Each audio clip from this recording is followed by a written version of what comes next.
It's question time to the Minister for Justice, and we will start with listed questions.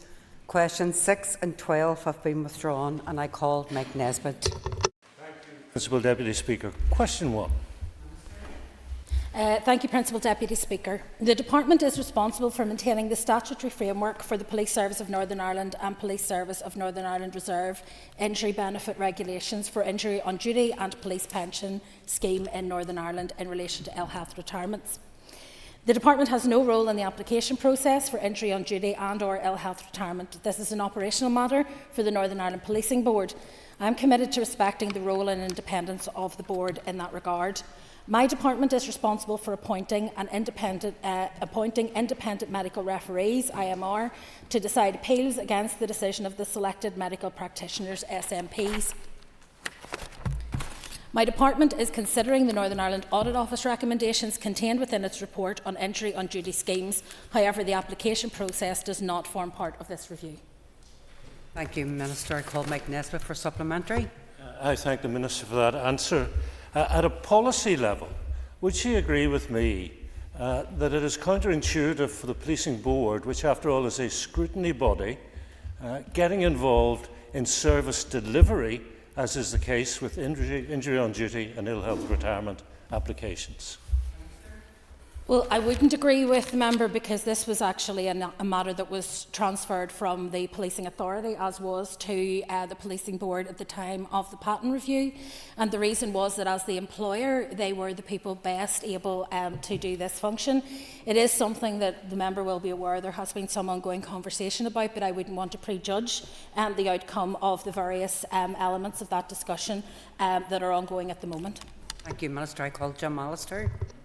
Given that the regulations give no function to the selected medical practitioners to determine the date of implementation of an award, and yet that is what the Policing Board have been allowing them to do, sure, as a minister with some oversight and interest in that, she should be raising with the Policing Board why they're placing a reliance on the selected medical practitioners who don't have the powers that they are exercising. Minister. The issue of the powers and duties of the selected medical practitioners forms part of the discussions which we're having with the IOD reference group. But it would be fair to say that we also intend to put the guidance which is provided to the SMRs on a statutory footing. We hope to have that before the committee during this month, and would hope to have it before the Assembly, the regulations led before the Assembly, by the summer. Minister, I call Kate Nicholl. Thank you. Could the Minister outline how she has addressed the 4 recommendations from the Northern Ireland Audit Office relating to the police injury on duty? Thank the member for her question. There were 4 recommendations. One was a fundamental review of the PSNI scheme should be undertaken, similar to the ongoing review of the next IOD scheme by DOF. Second was that a review of the PSNI scheme should simplify and streamline the end-to-end process and consider the respective roles of PSNI, the Board and the Department. Third was that a new case management system for the PSNI scheme would provide better reporting and analysis of management information. And fourthly, that DOJ, DOF and the Northern Ireland Policing Board would take action in the short term to mitigate issues arising with the current schemes. And they gave a set of things that they thought we were able to do, including clearer guidance to medical practitioners, the role as final decision makers, and also ensuring that the payments are in place and include offset provisions. The Department has made amendment regulations to ensure payments of all police pension schemes are considered when calculating an injury on duty award, which is in line with the Northern Ireland Office recommendation, and we are currently consulting on potential changes to the IOD scheme more generally to reflect the recommendations of the Northern Ireland Audit Office report. Thank you, Minister. I call Justin McNulty. That's Count Corley, and thank the Minister for her answers thus far. Minister, what discussions have you had with the police and the Policing Board in relation to the data breach, in relation to how that might impact possible ill health retirement, and how much of the police budget will be spent on that data breach over the coming 5 years? I've had extensive conversations with both the police and with the Northern Ireland Policing Board in respect of the data breach. I've also obviously had to have those conversations in the context of the budget. I don't have a figure on the 5-year requirement, but I do know that this year, the police have bid for around £116 million to cover the cost of the data breach in 2024-25, and that is one of the considerable pressures facing the Department of Justice and the PSNI. Thank you, Minister. I call Tom Buchanan. Number 2, Minister. Minister.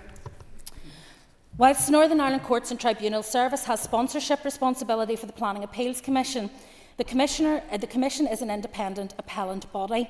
Thus, similarly to the judiciary, it is completely independent of the Department in its handling of cases and in its decision-making. It would not therefore be appropriate for me, as Minister of Justice, to comment on matters that encroach on the independence of the Chief Commissioner or to provide commentary on or assessments of their decisions. Tom Buchanan for a supplementary.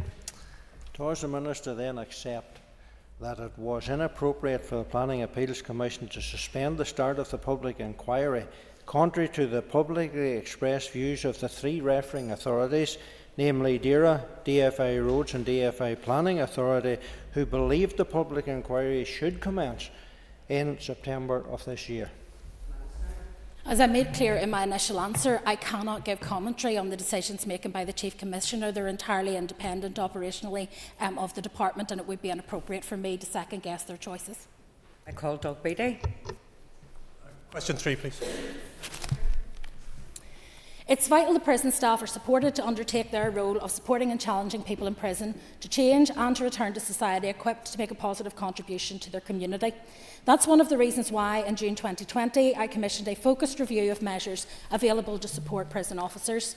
2 evidence-based reports, one on serving staff and one on retired staff, were published in January 2021 alongside implementation plans. The report made 12 recommendations for operational staff, which included the completion of a grading review, the further development of bespoke support services, and the establishment of wellbeing hubs in our prisons. There has been substantial progress against those recommendations. By way of example, in 2023, over 400 staff were provided with bespoke training and support from the Police Rehabilitation and Retraining Trust. That partnership continues to evolve and progress. I call Doug Beattie for a supplementary. Thank you, Madam Speaker. I thank the Minister for her answer, and I know the hard work that they've done, the Department has done in regards to operational prison staff. Can I just ask a question in regards to recommendation 6C, and that was about a human resource team being set up in prison service headquarters to deal in bespoke matters with the prison service individuals' issues, which used to be the case. So it's nearly a revert back to what we had previously, as opposed to being dealt with by the Northern Ireland Civil Service HR. As the member will be aware, that is the position that predated the current arrangements where this is an issue for NICS. I have to say that at this point in time, it would not be possible for us to bring that back into the department without considerable cost to the department. One of the reasons for it being outsourced to NICS HR was, first of all, that in terms of the terms and conditions of employment for prison service, while you're employed as a prison officer, you are employed under the terms and conditions of a member of the Northern Ireland Civil Service. And the second is that there were considerable economies of scale to be gained from having that done by NICS HR. There has been work done in terms of transformation for OHS, including a disciplinary occupational health and wellbeing advice service for the whole of NICS, including prison officers, and where we have raised specific issues with them in regard to concerns that have been raised with us by the prison service, they have responded rapidly to those. I call Joanne Bunting. Madam Principal Deputy Speaker, prisoner numbers have been at almost 2,000 for a sustained period. Current officer recruitment will only bring levels to that required for a population of 1,450, leaving officers and regimes under considerable strain. Can I ask the Minister what can be done to expedite recruitment to bring officer numbers to the appropriate level for the prison population, and is there sufficient money in the new departmental budget to do so?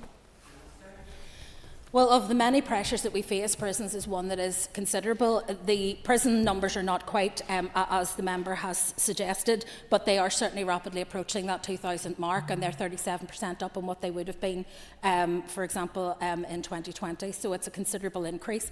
That makes the prison arrangements more challenging in terms of what we can deliver in terms of rehabilitation, but we continue to prioritise the safety of those within the prison system, including officers. We are also continuing and have continued throughout this period to recruit officers at the pace that we can sustain, and will continue to do so for as long as possible, but it would be fair to say that there are no additional resources coming our way to fund that. I call Stuart Dixon. Thank you, Minister, for your answers so far. Minister, with regards to our prison officers, as you've said, they have a clear duty to care for and provide safety and rehabilitation for our prisoners. In addition to the increase in numbers, can you outline to the House what specific supports are available for prison officers who face a range of stresses and concerns at this time? The Prison Service collaborate, as you know, with the Police Rehabilitation and Retraining Trust following some of the work that I did in 2020-21, and that is continuing to evolve. I mentioned already 400 staff were trained and supported through PRRT, including preventative resilience training to teams such as those working in current supervision units, right up to governors and also new recruits. Last year, around 100 operational staff attended a new Health and Wellness Day at PRRT, aimed at providing advice on a range of wellness issues such as resilience, diet, exercise and sleep patterns. Subject to the availability of funding, this programme will be rolled out further across the service. There is also health and wellbeing services available to all NICS staff, including the Welfare Support Service, self-referral facility, confidential counselling through Inspire, and a number of others. However, we have also, in our bespoke staff survey, identified some additional measures. Results from that survey will be available to us by mid-May, and it is hopeful at that stage that we will be able to continue to evolve our cooperation and support for staff. I call Mark Durkin. Question 4. Resourcing within the PSNI is a matter for the Chief Constable, who is accountable to the Northern Ireland Policing Board. I respect the Chief Constable's operational independence and the role of the Policing Board in holding him to account. Therefore, it would not be appropriate for me to make an assessment of these matters. I have, however, repeatedly lobbied for the justice sector in Northern Ireland to be funded appropriately, and I will continue to work closely with the Chief Constable and the Board to ensure that we have a police service that is properly resourced in all aspects for the challenges it faces. I call Mark Durkin for supplementary. During the Assembly debate on South Armagh on the 22nd of April, the Minister said that the most recent assessments suggested that a service of approximately 7,200 officers is needed. Can I ask the Minister who made these assessments, given that they fall far short of the Chief Constable's assessment of 8,500 officers and significantly short of the commitment in New Decade New Approach to 7,200 officers? Well, first of all, the New Decade New Approach was a commitment to 7,500 officers. 7,200 officers was the figure that the previous ACC, Stephen Martin, had provided in terms of advice on the numbers that were required. However, the figure of 6.9 to 7.2 actually came from the Leapwise report, which was commissioned by the Chief Constable and was shared with the Policing Board and myself. And the conclusion of that report stated policing numbers should be in the region of 6,900 to 7,200 officers. I call Diane Forsyth. Principal Deputy Speaker, and I thank the Minister for her answers so far. I know the police are obviously under immense pressures, and in South Down we face some very specific problems with our wide area covered and the rural nature of our policing, and I was wondering if the Minister has any indication of any specific areas of Northern Ireland where there's a particular shortage on PSNI, regional disparity or rural-urban disparities. Deployment of the operational resource that the Chief Constable has at his disposal is entirely a matter for him and would be one that he would take up with the Board, so I wouldn't be able to advise the member on where those stresses are likely to be most acutely felt, and I'm also sure she wouldn't want us to name those locations where people might feel somewhat less supervised in their activities were we to disclose them. However, I would encourage her perhaps to meet with the Chief Constable if she has specific concerns about the policing in her area. I was wondering if the Minister could clarify how much of the PSNI's pressures were included in your department's bid to the Department of Finance for additional resources as part of the budget setting process? Minister. In total, the department applied for £446 million, which is just over 40% of our baseline budget, by way of inescapable pressures. So those are issues for which we have no funding and which we cannot avoid paying. Of that £446 million, £318 million related to PSNI request. Only £8 million of that related to pressures which you could argue perhaps are not inescapable, in that it was for recruitment of new officers, but given the low number of officers we have at the moment, we decided to prioritise that request on behalf of the PSNI, given that members, as have I, have stated our intent to see the service grow. I call Nick Matheson. Principal Deputy Speaker, question 5, please. Minister. The Minister of Finance made a written ministerial statement to the Assembly on the 25th of April 2024, after which the budget allocations were issued to departments. My department's allocation was £95 million, or around 9.9% of the total funding available. That compared to our pressures of £446 million, which represented 14% of the total pressures reported by departments. So had we been funded on a pro rata basis, our expected allocation would have been £134 million, or £39 million higher than it was. The additional allocation of £95 million is only £9 million more than the funding of £86 million that was required in 2023-24 to meet department's pressures. Against this marginal increase in funding, my department is facing increasing demand for services and inflationary cost rises, as well as the impact of pay awards. I'm very conscious of the limited funding that the Executive had available to allocate. However, whilst the additional £95 million of funding is welcome, it still leaves my department facing pressures of £351 million in 2024-25. To put some perspective on the scale of the pressures involved, £351 million equates to the combined annual spend of prisons, courts and tribunals, legal aid, forensic science and the core department. The severity of the financial position for justice is exacerbated by the combined effects of historic underfunding compared to need for Northern Ireland and the demand-led structure of the majority of services delivered by justice organisations. I call Nick Matheson for a supplementary. Thank you, Principal Deputy Speaker. Can the Minister advise how these significant pressures can be managed and what the impact of that is likely to be? Well, there is a major question not only as to how they can be managed, but as to whether they can be managed. However, it is my job as Minister to seek to find a way to do so. There is no recognition in the 2024-25 budget settlement of that increased demand facing the department. We have already heard mention in this chamber of the 35% increase in prison numbers in the last 3 years, police officer numbers being at an all-time low of 6,394 against the New Decade New Approach recommended level of 7,500. And of course a 30% increase in legal aid costs and significant backlogs in our courts. Difficult decisions on prioritisation and service provision will be required, as the department will have to manage these pressures in order to live within its budget allocation. Given the challenging budgetary position, there will inevitably be a detrimental impact on the ability to continue to fund all the services we currently deliver. It will inevitably result in a slowing down of the justice system, and whilst that is regrettable and damaging to our citizens, it is unavoidable given the scale of financial pressures. However, more concerning, it will without doubt increase the risk of a catastrophic failure of the system, compromising our ability to preserve life, protect the public and keep people safe, and it is around that I am making my priorities. Thank you, Minister. I call Matthew O'Toole.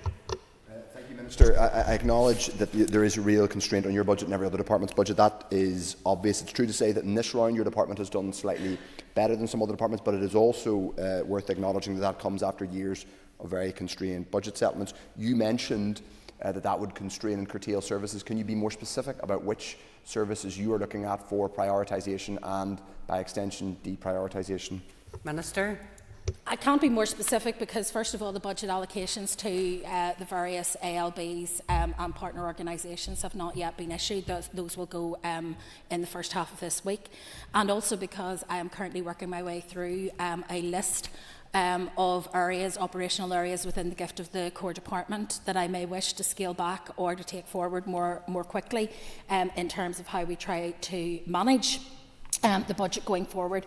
But as I said in response to the original question, my priority is to do all I can within budget without compromising our ability to preserve life, protect the public and keep people safe, which is our first and primary duty.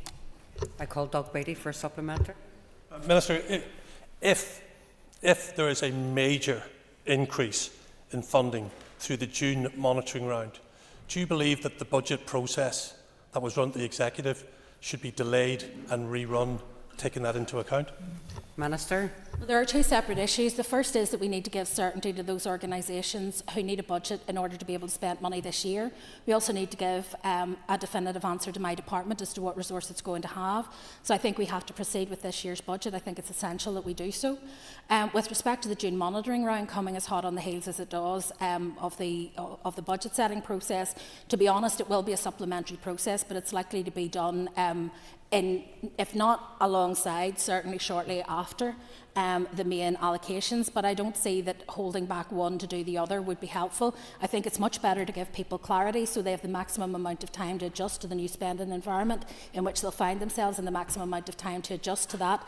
And then I do think if we do get significant extra resource through, it will be a matter for Executive to decide based on the bids we put in for that, and also any new bids emerging, and indeed any money that is surrendered by departments, which I expect will be rather small at this stage in the year, to decide where that is reallocated. But I think we should do that process through the normal route.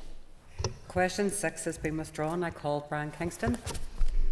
Question number 7. The decision to close PSNI inquiry offices is entirely an operational matter for the Chief Constable, who is accountable to the Northern Ireland Policing Board.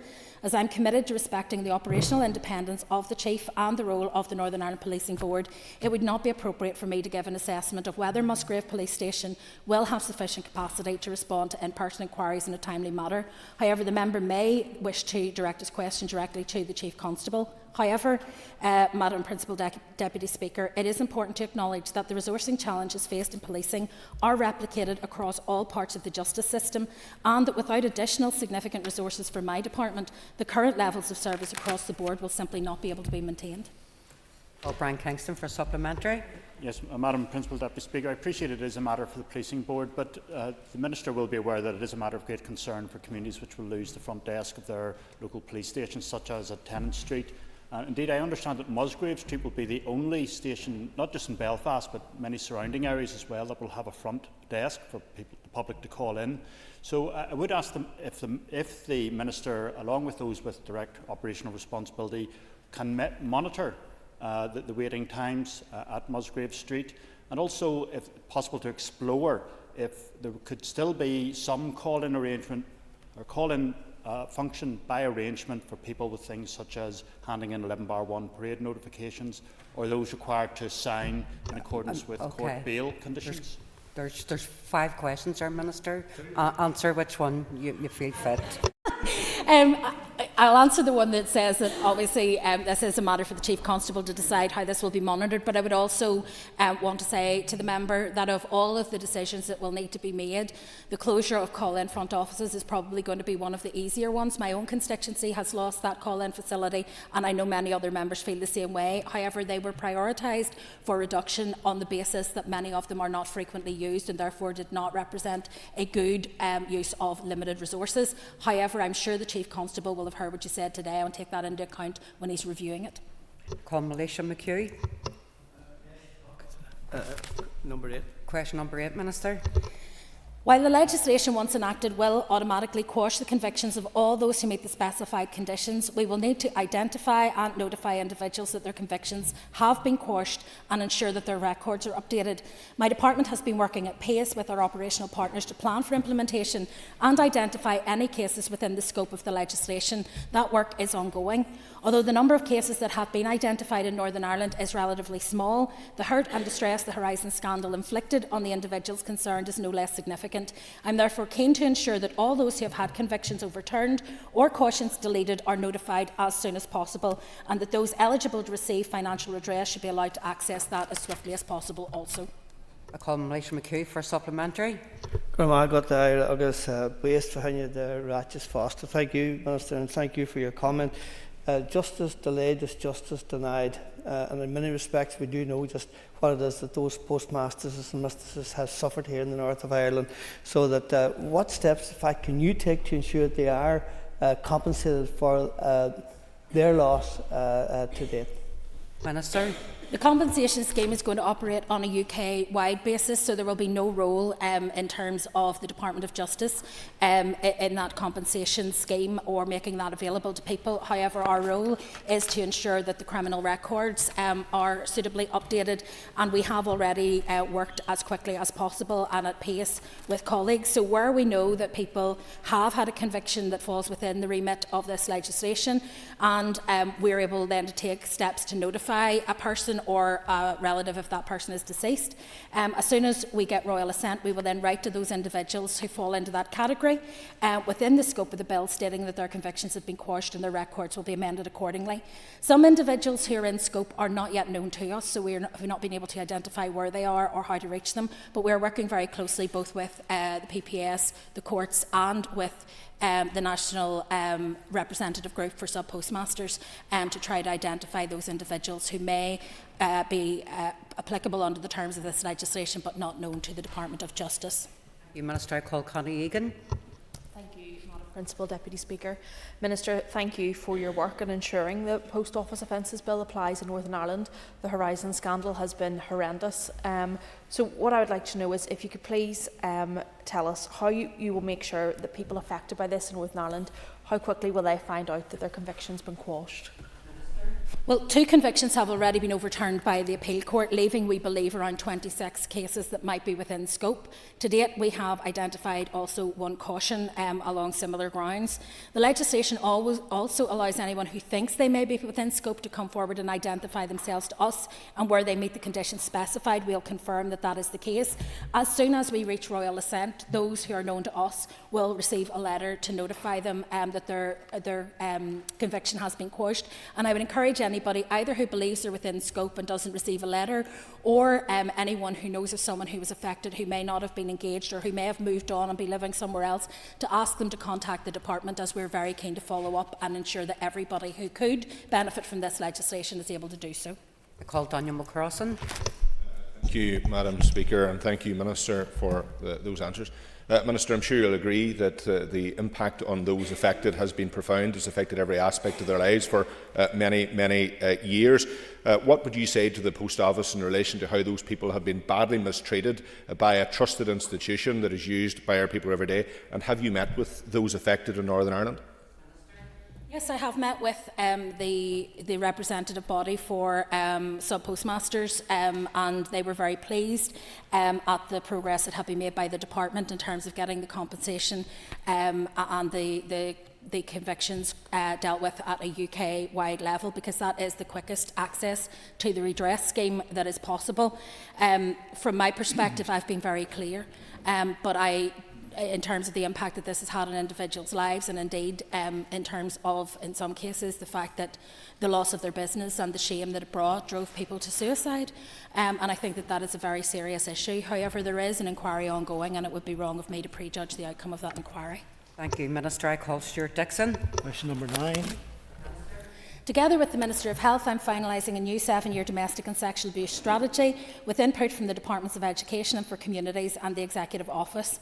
The draft strategy is built around 5 pillars: partnership, prevention, children and young people, support and provision, and justice, and it will provide the basis for a wide range of work to protect and support victims and address abusive behaviours. I want to thank voluntary and community sector partners for their invaluable input and for sharing insights from those with lived experience in the strategy. This has led to a more effective strategy that will make a meaningful difference to those affected by domestic and sexual abuse and their families. Health and justice officials will brief the respective committees on the 30th of May, we hope, and I intend to publish the strategy and action plan jointly with the Minister for Health in June. Stuart, quick supplementary and Minister Thank you, response. Minister, can you outline for us the Department's response to the Leonard Consultancy report in respect of MARAC services? Thank you, Minister. I'm committed to ensuring that the risk posed to victims of domestic abuse is assessed and managed as effectively as possible, and so we're setting up a dedicated multi-agency oversight group to consider the report's recommendations and develop costed options for reform, informed by a number of working groups that will be established to report into it. The core membership will include DOJ, Department of Health and the PSNI, with other organisations also being invited to contribute. Perfect. So that ends the period for listed questions. We'll now move on to 15 minutes of topical questions. Question 3 has been withdrawn, and I call on Matthew O'Toole. Principal Deputy Speaker, Minister, we are seeing shocking examples of hate crime right across this island. We are more than 3 years on from the publication of the Marinan Review. You yourself were clear after that we needed standalone hate crime legislation, but in a written answer to myself and indeed on the floor of this chamber, you have cast some doubt over whether we would have a standalone hate crime bill, but rather said it could be clauses incorporated into another bill. Given hate crime is clearly not going away, quite the opposite, what has changed, and don't we need a standalone hate crime bill?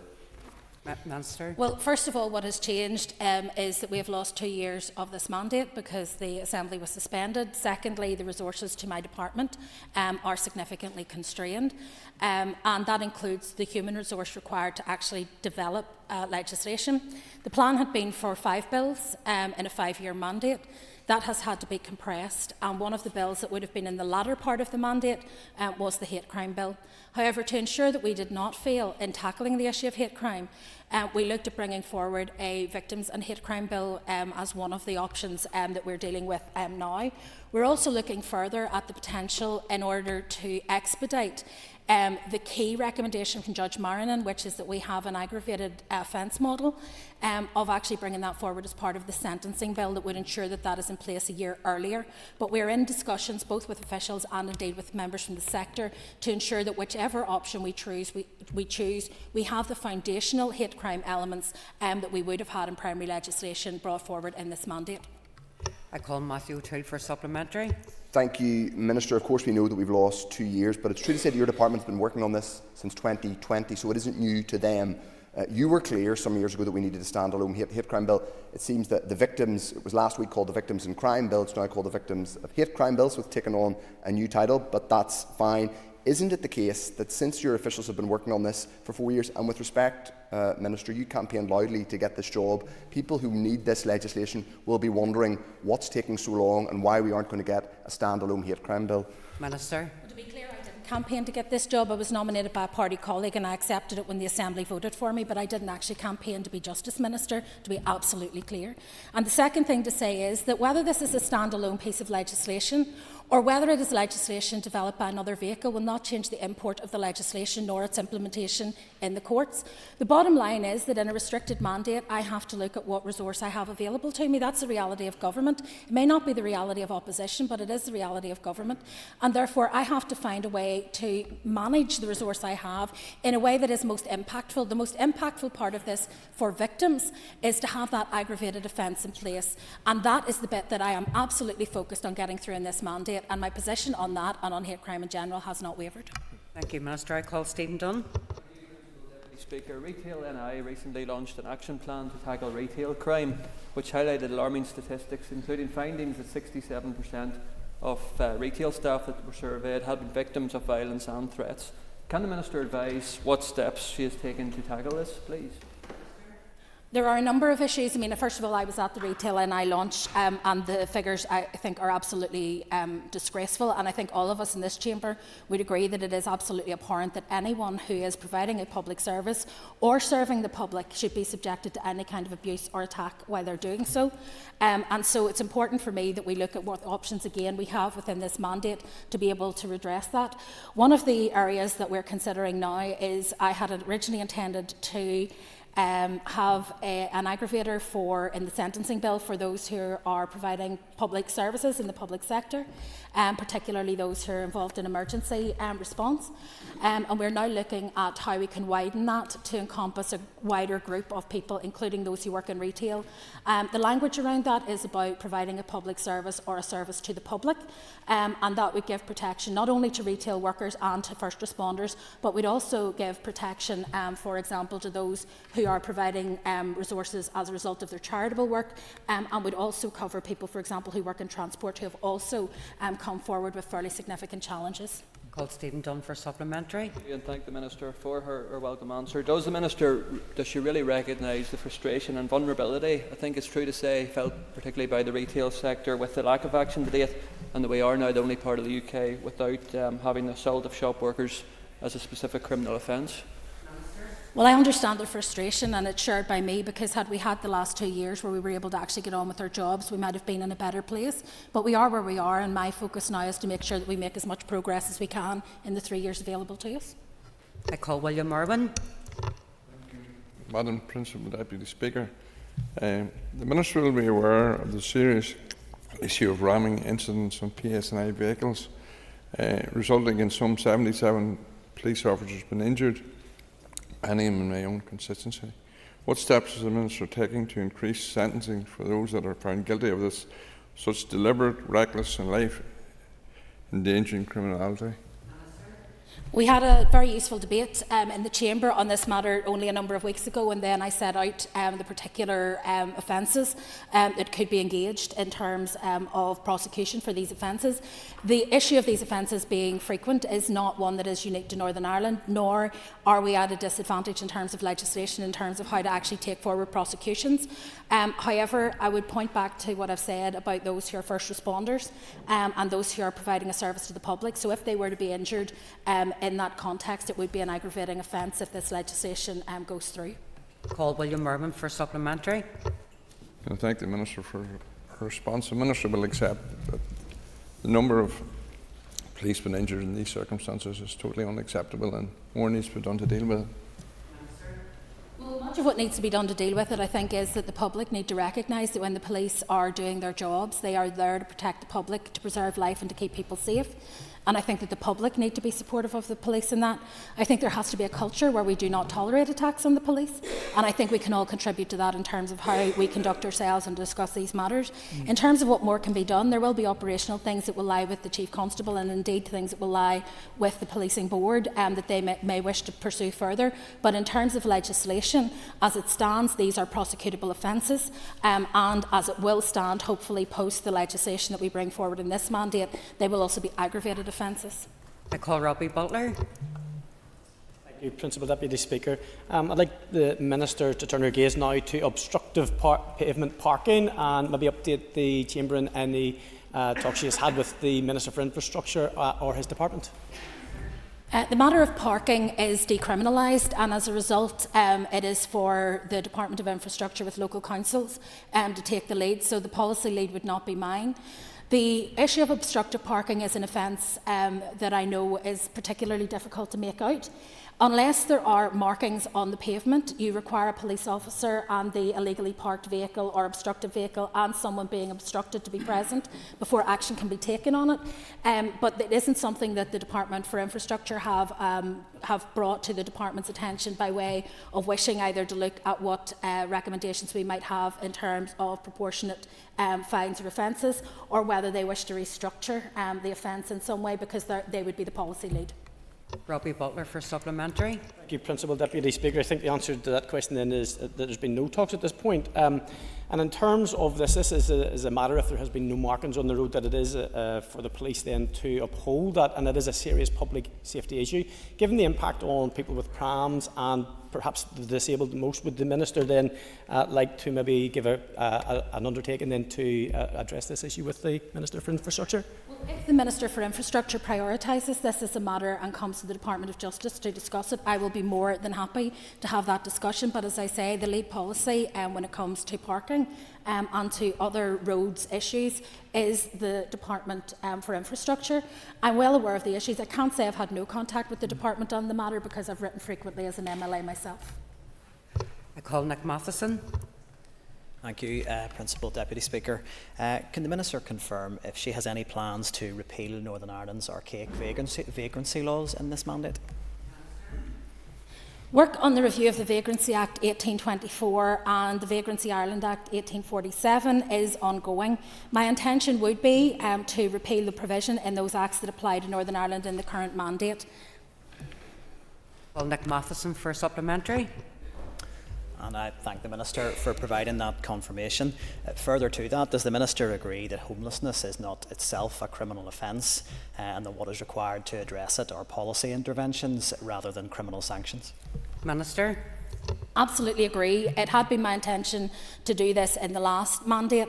However, given the limitations of the then rescoped Justice Sexual Offences and Trafficking Victims Bill and the subsequent engagement of the Department's policy and legislative resources in the delivery of that meant that it wasn't possible to do. However, I would be hopeful that we will be able to do it on this occasion.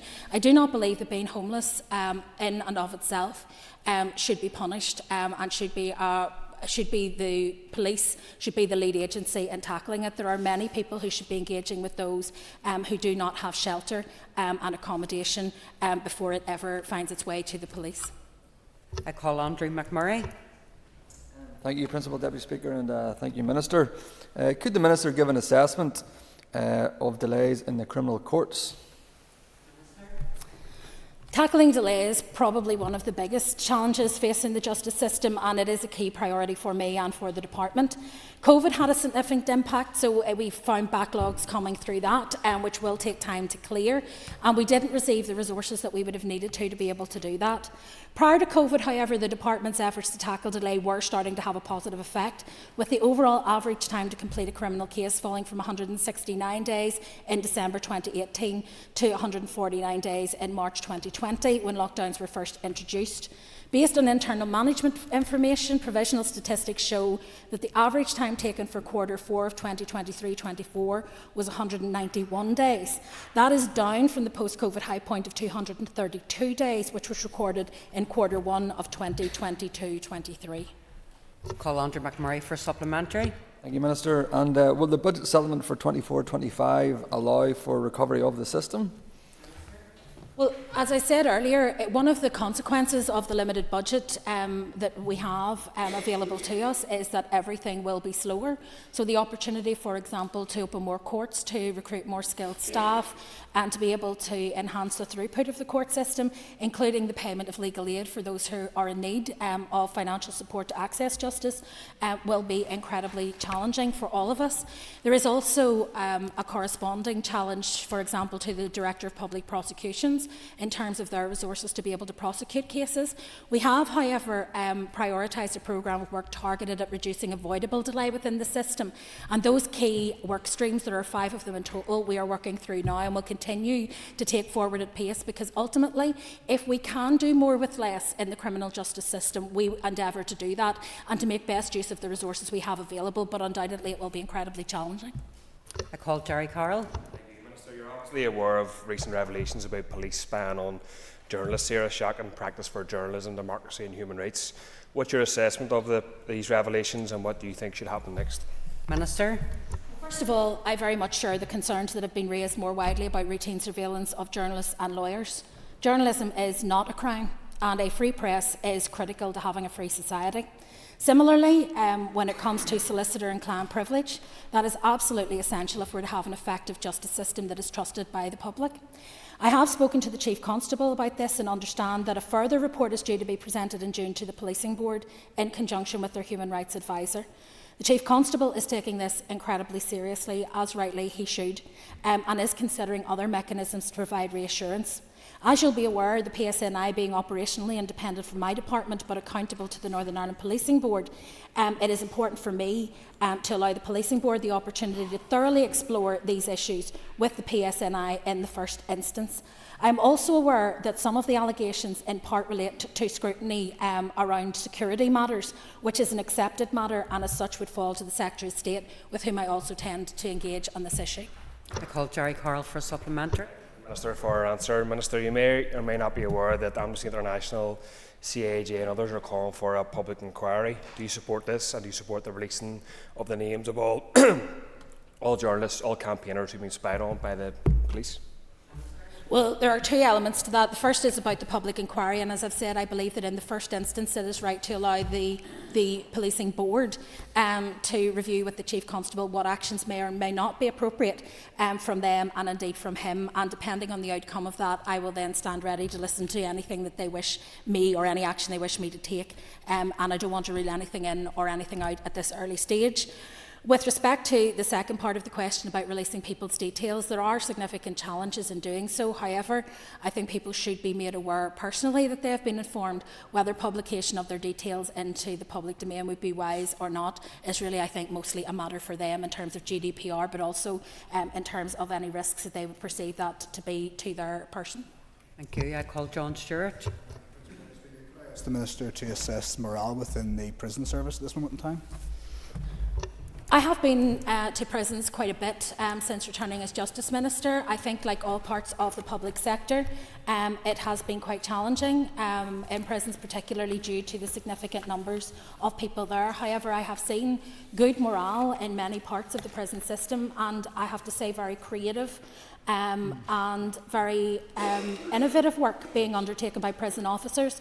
As one example, when I attended Hyde Bank Wood and met with the women there, piece of work that they've been doing around healthy relationships and coercive control in terms of education has led to a number of the women in the justice system coming forward and making declarations which have now been able to proceed to prosecution.